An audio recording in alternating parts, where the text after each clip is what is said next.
Waalaikumsalam warahmatullahi wabarakatuh. Selamat sore, salam sejahtera bagi kita semua. Boleh, Pak.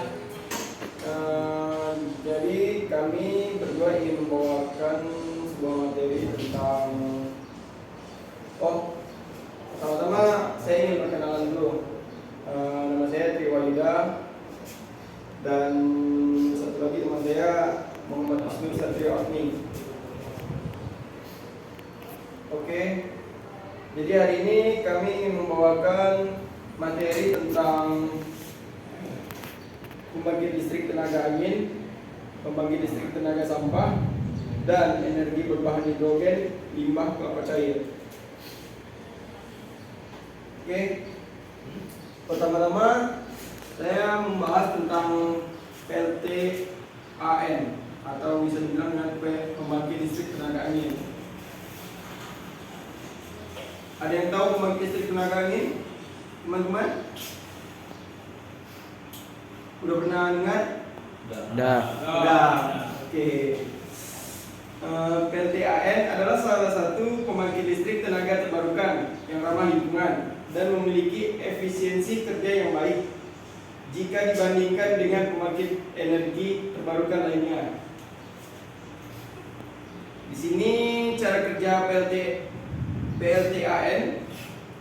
Cara kerjanya adalah dengan memanfaatkan energi kinetik angin yang masuk ke dalam area efektif turbin untuk memutar baling-baling. Kemudian energi putar ini diteruskan ke generator untuk membangkitkan energi listrik. Teknologi PLTAN saat ini dapat mengubah energi angin menjadi energi listrik dengan efisiensi rata-ratanya sebesar 40%.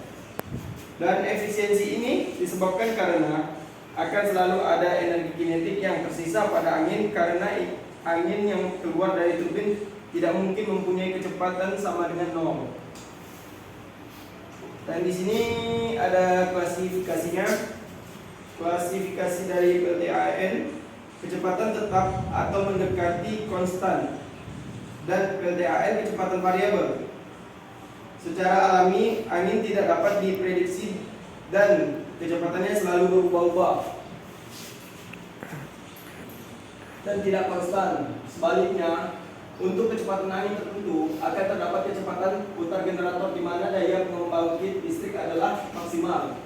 Karena kecepatan rotasi dari PLTAN, kecepatan variabel dapat diatur agar sesuai dengan kecepatan angin. Maka PLTAN jenis ini dapat menangkap energi angin dengan cara yang lebih optimal.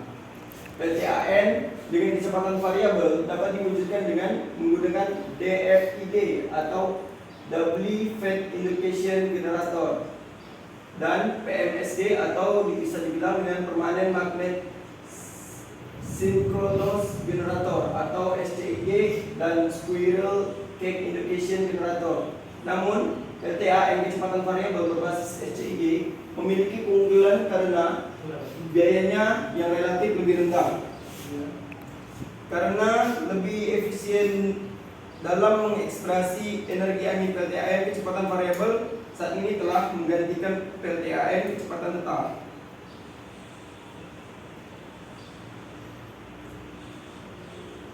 Nah, di sini ada dua jenis turbin angin.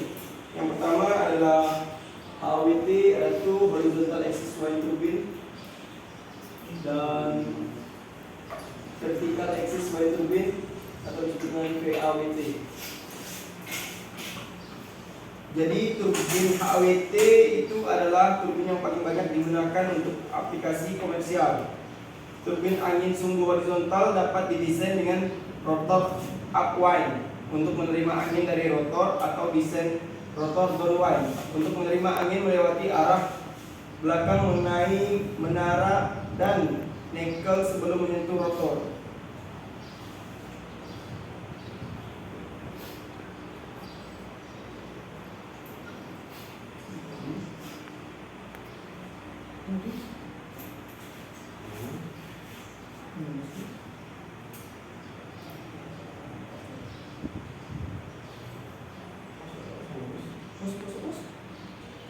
Turbin angin sumbu horizontal dapat didesain dengan rotor upwind untuk menerima angin dari rotor atau didesain rotor downwind untuk menerima angin melewati arah belakang mengenai menara dan nekel sebelum menyentuh rotor. Jadi ketinggian menara HWT sangat penting karena kecepatan angin meningkatkan seiring pertambahannya ketinggian. Performa outputnya, daya HWT dapat dioptimalkan dengan menentukan rasio antara diameter rotor D dan tinggi hub H yang mendekati kesatuan. Cara desain seperti ini memungkinkan sensitivitas yang lebih rendah terhadap arah angin, menjadikan pilihan yang sempurna untuk tempat-tempat di mana arah angin sering berubah-ubah kemanapun arah angin bertiup. Baling-baling akan tetap bergerak dan memutar poros untuk menghasilkan tenaga. Konfigurasi ini membuat VAWT lebih mudah dibandingkan dengan HAWT yang semua komponennya dipasang pada ketinggian tertentu. Namun VAWT memiliki efisiensi yang lebih rendah daripada HAWT karena sejumlahnya besar hambatan udara pada rotor untuk beberapa desain serta output daya yang lebih sedikit. Oke, selanjutnya saya akan membahas tentang PLTSA, yaitu pembangkit listrik tenaga sampah yang memanfaatkan sampah sebagai bahan bakar untuk menghasilkan uap dalam boiler dan digunakan untuk menghasilkan listrik. Cara ini dianggap salah satu pemulihan energi yang ramah lingkungan dan hemat biaya. Selain itu, juga dibutuhkan analisis yang baik kebaikan lingkungan. Pembangkit ini bekerja dengan membakar sampah pada suhu tinggi menggunakan insinerator lalu menggunakan panas untuk menghasilkan uap. Uap tersebut kemudian menggerakkan turbin yang menghasilkan listrik.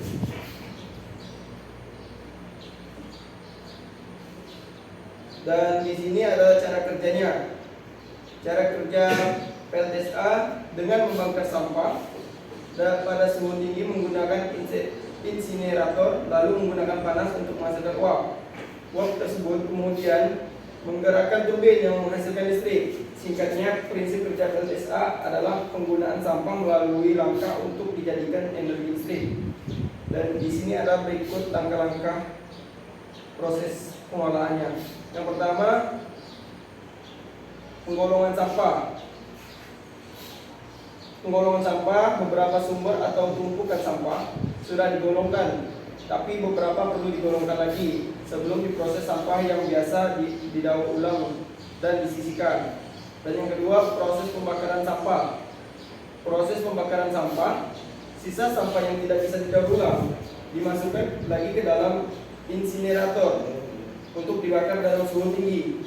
Perlu proses atau alat tambahan untuk memastikan gas berbahaya tidak bocor. Dan yang ketiga, proses perubahan uap menjadi listrik. Hasil uap panas yang dihasilkan oleh proses pembakaran kemudian digunakan untuk memutar generator turbin yang menghasilkan listrik. Dan yang keempat, proses pengolahan lanjutan, yaitu abu sisa proses pembakaran dan gas mengandung polutan berbahaya dikumpulkan dan diolah dengan sistem pengendali polusi untuk selanjutnya dimanfaatkan sehingga meminimalisir pencemaran lingkungan.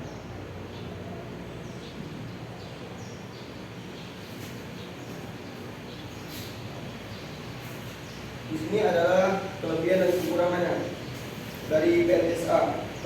Kelebihannya ialah pemanfaatan limbah sampah dan memenuhi kebutuhan listrik produk, mengurangi penggunaan bahan bakar fosil, dan sumber bahan bakar mudah didapatkan dan ekonomis. Kekurangannya dibutuhkan lahan yang luas, serta risiko polusi juga udara karena kebocoran gas, dan dapat menyumbang efek rumah kaca, serta biaya operasionalnya yang tinggi. Oke, baiklah, materi selanjutnya akan dilanjutkan oleh teman saya. Oke, terima kasih Yuda atas kesempatannya. Lanjut ya, kita ke energi berbahan hidrogen. Jadi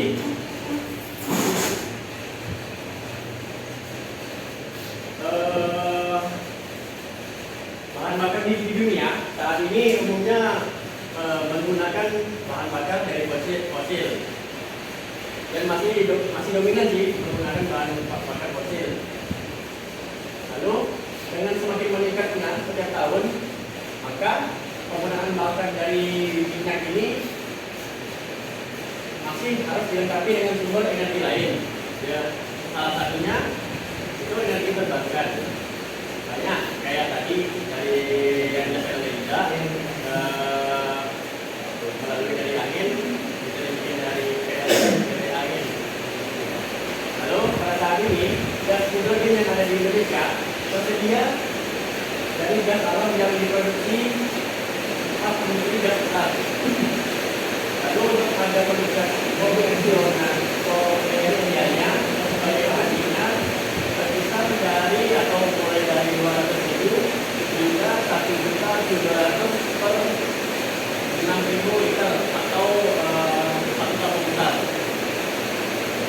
Ini sesuai dengan kadar kualitas hidrogennya, sehingga dapat diperkirakan bahwa operasional bahan bakar hidrogen per KWH-nya adalah 3.300 hingga 28.300.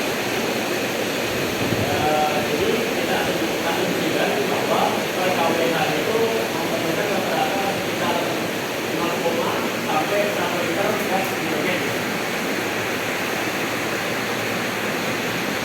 Lalu untuk bahan bakar fosil di dunia telah memiliki dan bersifat non renewable atau tidak terbarukan.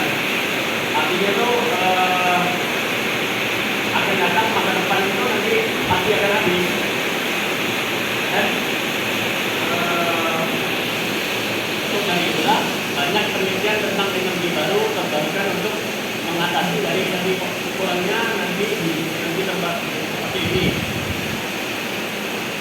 Dengan banyaknya penelitian tentang energi terbarukan, seperti penelitian tentang pembuatan biofuel dari berbagai minyak nyampur, CBO dan RBD palm oil, minyak kemiri, minyak bitaro, minyak kelapa, minyak kemiri sunan, PFAD, minyak jarak, plastik bekas dan minyak goreng bekas. Nah, di sini hidrogennya ada 3 jenis. 3 jenisnya yaitu hidrogen dari biomasa, hidrogen dari proses elektrolisa, lalu hidrogen dari proses elektrolisa metanol. Untuk yang pertama dari biomasa,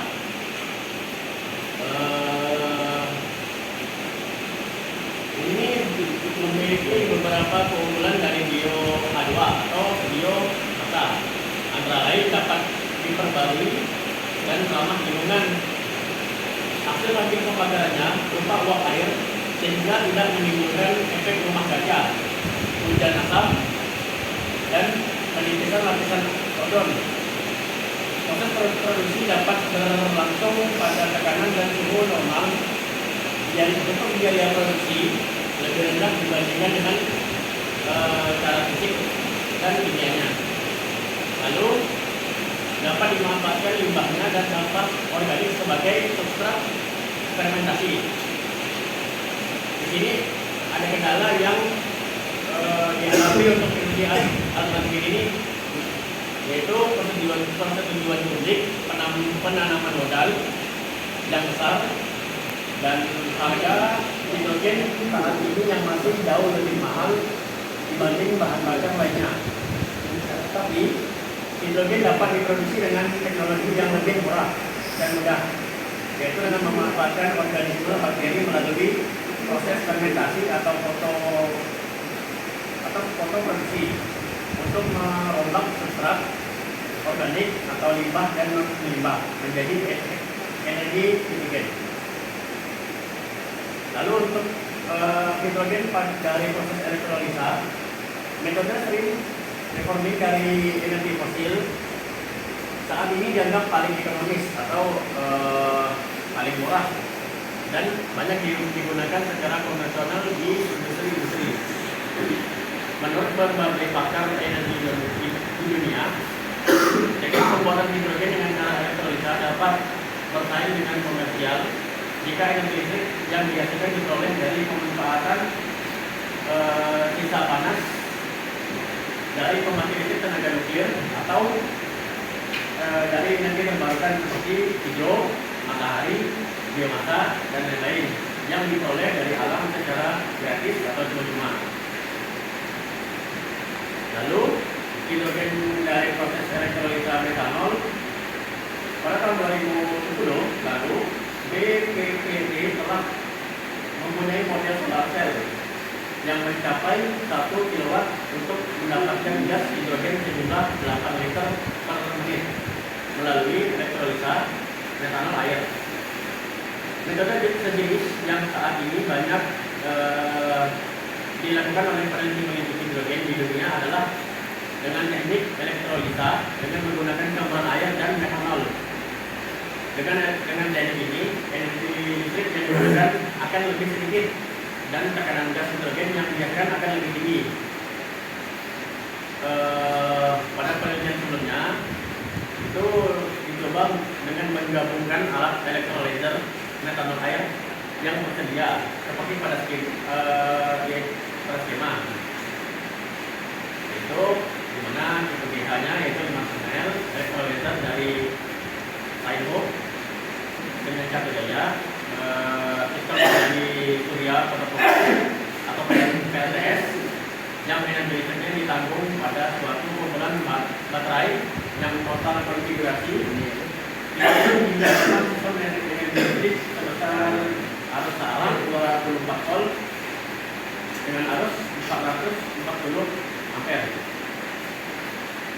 Lalu jenis hidrogen ini pemanfaatnya untuk skala kecil ya, dia itu bisa peralatan elektronik. Lalu untuk dalam skala menengahnya bisa kendaraan listrik hidrogen, contohnya kayak mobil listrik, motor listrik yang sudah beredar di pasaran sekarang. Nah, untuk skala besar dia bisa masuk ke dalam mobil listrik.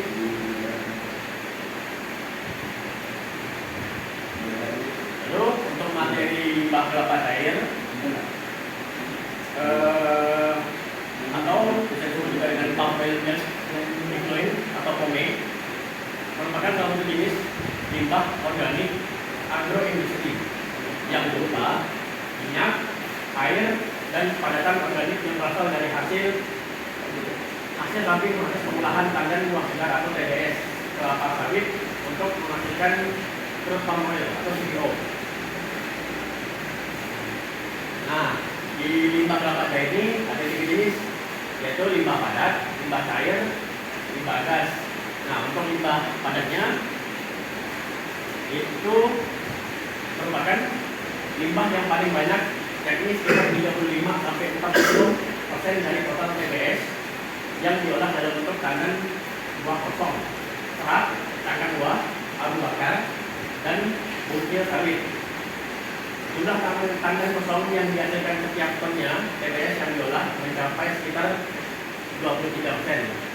Tapi belum banyak dimanfaatkan secara keseluruhan dan pengelolaannya masih terbatas sebagai abu bakar dan usaha tanaman.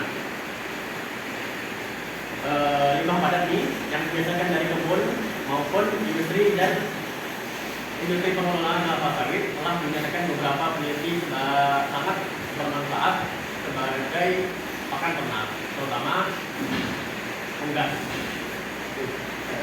Limbah sawit yang dapat dimanfaatkan yaitu sebagai bahan pakan ternak berupa kelapa, daunnya, serta butir inti sawit. Lalu untuk jenis limbah cair ini dihasilkan dari sisa proses pembuatan minyak kelapa sawit yang berbentuk cair yang disebut dengan palm oil effluent atau POME. POME ini dapat diolah menjadi energi dan dimanfaatkan untuk memasak listrik.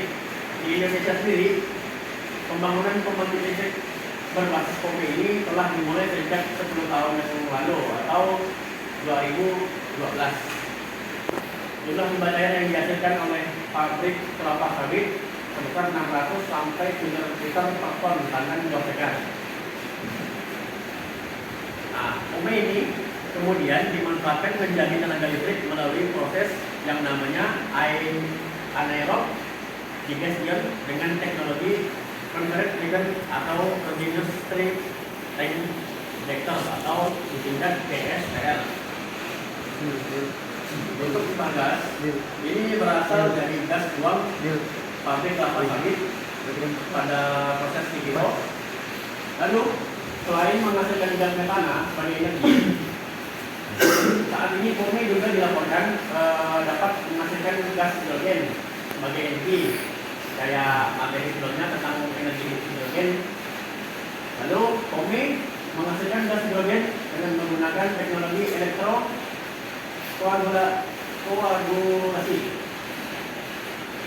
Lalu dengan memanfaatkan POME menjadi energi listrik, Indonesia dapat menyumbang pada keseimbangan lingkungan hidup serta sustainable development goals atau SDG, sekaligus meningkatkan rasio kosong saat kelapa sawit juga berpotensi dikembangkan sebagai biomasa untuk menghasilkan sekitar 50.000 megawatt. Oke. Begitu sekian presentasi dari saya dan Yuda. Saya persilakan teman-teman untuk bertanya.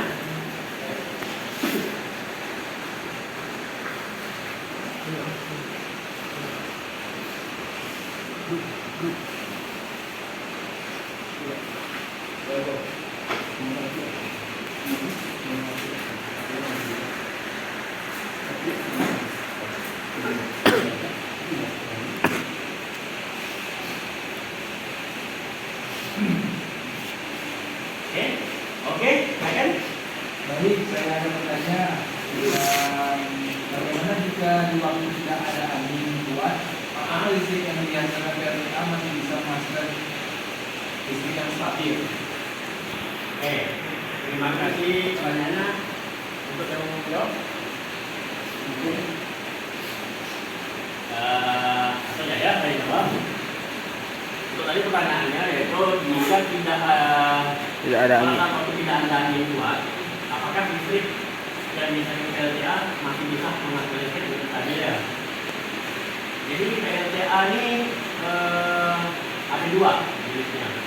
Tadi yang dijelaskan oleh saudara Yuda, yaitu PLT angin kecepatan tetap dan kecepatan variabel. Kalau PLT kecepatan tetap, ini hanya menangkap kecepatan tertentu, baru dia akan menghasilkan listrik dari generator. Nah, keunggulan dari PLT angin kecepatan variabel ini, dia ini bisa menangkap berbagai macam kecepatan angin, mulai dari kecepatan angin rendah sampai kecepatan angin tinggi. Jadi untuk pemakaiannya lebih disarankan menggunakan PLT angin kecepatan variabel. Nah, untuk jenisnya tadi kan ada dua jenis yang disebutkan. Ada yang jenis horizontal dan vertikal. Jadi kalau sesuai peruntukan pemakaiannya, kalau vertikal ini itu lebih cocok ke tepi-tepi pantai dan daerah-daerah tol, karena kan tepi pantai kan anginnya pasti kuat, itu konstan itu. Dan kalau di daerah tol itu kan anginnya didapat karena laju kendaraan mobil, truk. Nah, kalau yang horizontal ini untuk skala besar kayak di PLN Citra sama yang ada di luar negeri, mereka banyak pakai horizontal karena lebih efisien dalam menangkap angin. Mungkin sudah. Terima kasih ya Bapak Wisnu. Ya. Mungkin ada lagi teman-teman yang mau bertanya? Saya ingin bertanya, apakah biomasa bisa menjadi bahan bakar untuk skala besar PLTU? Bagaimana cara prosesnya? Ya. Oke, pertanyaannya akan dijawab. Bisa saja dengan menggunakan metode co-firing.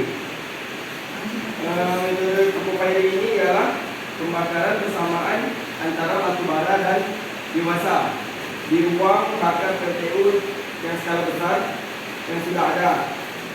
Jadi melalui co-firing tersebut, penggunaan batu bara dalam PLTU semakin berkurang. Artinya, pembangkitan listrik bisa menjadi lebih ramah lingkungan. Bahwasanya co-firing akan mengurangi penggunaan energi fosil, yaitu batu bara.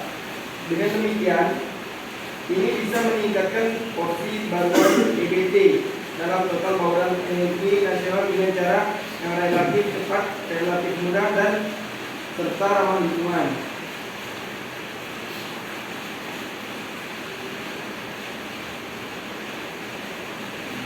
Oke, sudah paham? Saudara Ibu? Oke. Apakah ada yang ingin ditanyakan lagi? Oke, tidak ada. Mari, baiklah, saya akan menutup presentasi ini dengan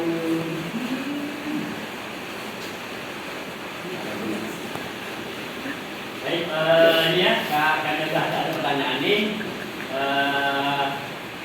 kurang lebihnya kita berdua minta maaf apabila ada yang tidak berkenan. Mungkin teman-teman masih bisa mengulik lagi materi ini. Jadi dari kami berdua, sekian, terima kasih. Assalamualaikum warahmatullahi wabarakatuh. Selamat sore.